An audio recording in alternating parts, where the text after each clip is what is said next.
After building 2 out of the 3 types of ropeway, a cable car in March 2020 and a funicular in March 2022, link in the top right, I decided it was time to tackle the 3rd type, the hardest and the coolest one, the detachable ropeway.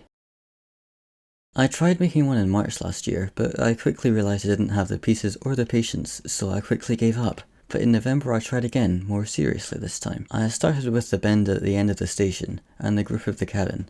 It had this mechanism in the style of Bartolé, but I later ended up ditching it because of its size.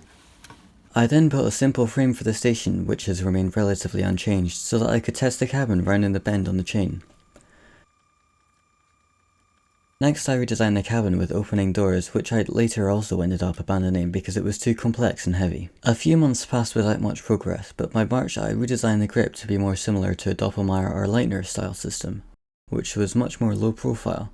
And also, I had added drive tires to slow down the cabin to let people on and off. At first these were fixed in place by bricks, which as you can see gave me problems where they either didn't grip enough or worked too well.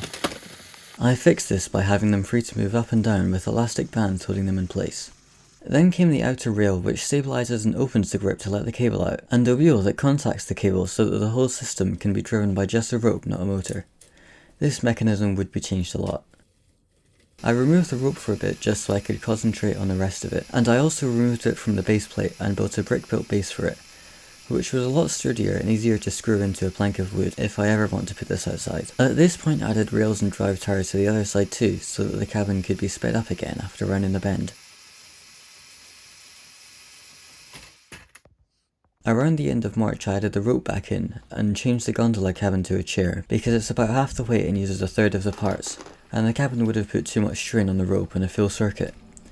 Maybe I'll design a lighter gondola in future, who knows.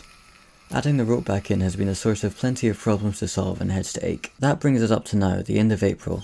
Almost every major mechanism has been modified or redesigned, and it's still a pain in the neck to work on, but at least a bit more reliable. It used to average 3 or so minutes of continuous running without braking, and now gets to about 20 before I give up and turn it off. One thing is that the L motor gets quite hot and needs a break after a bit. I changed the central gearbox to Technic rather than a brick-built assembly, which means it's now a lot stronger, and also the other end of a rope is up on a pylon instead of at the same level as the station, so that the chair doesn't drag along the ground anymore. This pylon can't stand up on its own, so it's held up by a water counterweight.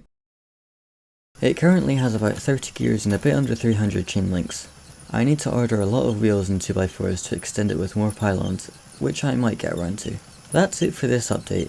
There might be another if I continue this project and don't lose interest. This is by far the most amount of time I've spent on any single build ever. If I finish it with another station and prove its reliability, then maybe one day it'll end up at that LEGO exhibition they hold in Paisley every once in a while.